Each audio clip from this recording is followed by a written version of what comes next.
مال هم شلون مالك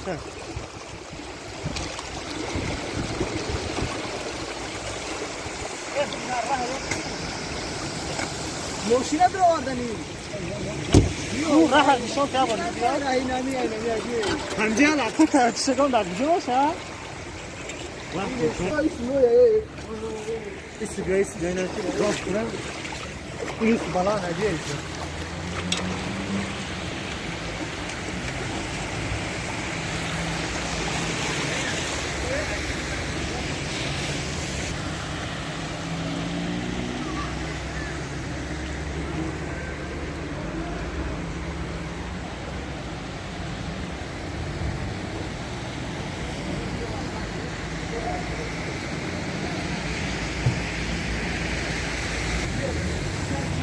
تهنئ